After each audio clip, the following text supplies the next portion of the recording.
When we talk about transport system in India, we usually imagine the big infrastructures, metro rail projects and expressways and biggest bridges. But the real question is very simple. Do these bigger projects actually help the people to survey in their real life transportation? If we look at India through that lens, one state clearly stands out. Yes, Tamil Nadu. In this video, we are going to see how Tamil Nadu stands firm in its transport system. Welcome to Youturn and this is Nandini Madheshwaran.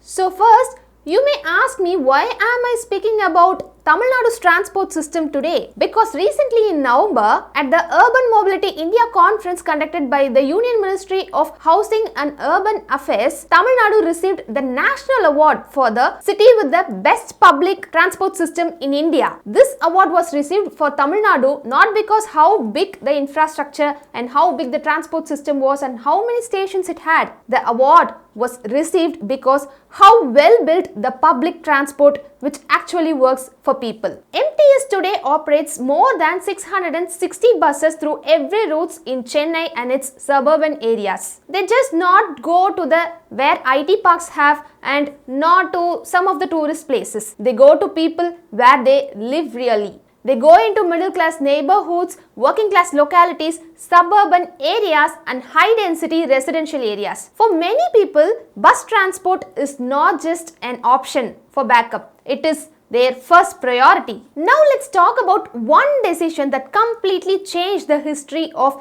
Tamil Nadu's transport system. Yes, Magalir Vidiyal Payanam, that is free bus scheme for every woman in Tamil Nadu. So this is not just one of a symbolic scheme. It is one of the most powerful transport reforms in India. In Tamil Nadu, women can travel free in every ordinary government buses up to 30 km. So what does this means in real life is, women need not to think twice before going to work. It makes the college going girls to go to their college very easily and other women to make the hospital visit easily, job interviews and small scale business workers and daily errands all becomes so easy with this scheme. An official release also said that women in Tamil Nadu was able to save about 888 rupees every month because of this particular scheme. So this money doesn't disappear anywhere. It automatically goes to the food, children's education, rent or healthcare. So transport here directly supports the household economy. So that is why this scheme was specifically mentioned when MTC received the national award. And Tamil Nadu did not stop there. MTC also introduced the dedicated school buses, making sure that children go to their schools without leaving attendance and their safety. Tamil Nadu is the only state that launches more than 50 buses of government schools which picks and drops the school students going inside the campuses. This move was initiated because the school students do not miss their attendance and travel to school very safely and avoid overcrowding. Now let's look at how Tamil Nadu modernized without leaving its inclusivity. Today, buses in Chennai accept UPI, National Mobility Card, credit cards, debit cards and every card through the electronic ticketing machines. So today, cash is not at all a barrier. There is also a Chennai One app which makes the people very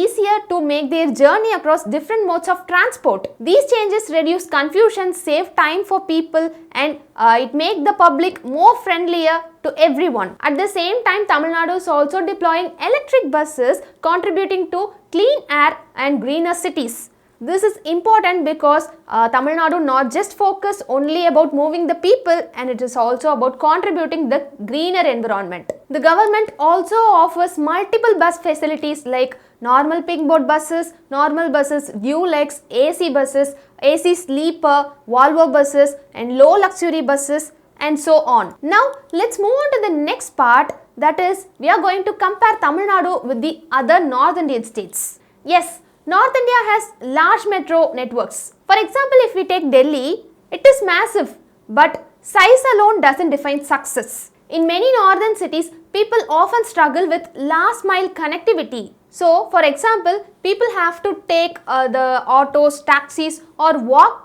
just to reach the stations. In smaller northern cities like Indore, where metros were built recently, but the ridership is often very low compared to the money spent. Even a map from an Instagram page shows that in most of the North Indian states, Most of the school students commute to school through walking. For example, with highest Jharkhand's 72.6% and Bihar 72.4% and Uttar Pradesh with 67.2% and Uttarakhand with 67.3% school students are going through walking to their schools. In simple words, infrastructure exists, but accessibility doesn't always match with it. Buses, which are the backbone of daily commuting, is often neglected because of the irregular buses and the routes are limited and the frequencies are very low. For women, students and daily wage workers, public transport becomes unreliable, forcing them to take their private vehicles or other expensive alternatives. The difference becomes very clear when we move away from cities. In Tamil Nadu, buses connect to every villages to towns and cities regularly. Even small villages has frequent buses. Farmers, students, workers, elderly people all rely on those routes. So, this kind of urban-rural connectivity is Tamil Nadu's one of the strongest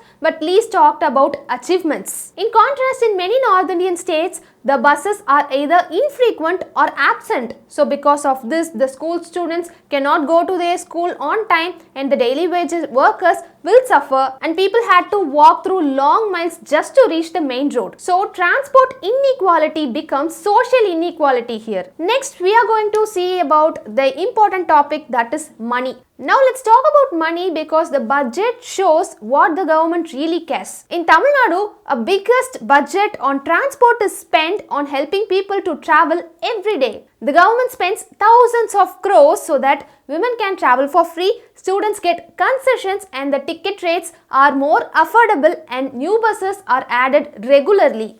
In simple terms, the government takes the burden so that the common people don't have to. But in North Indian states, the focus is completely different. It often focuses on the higher big projects and the expressways and metro rail projects. This is quite impressive and it is important too. But less money is spent on making the travel easier and cheaper for common people every day. So, transport becomes more about the buildings and structures and less about people.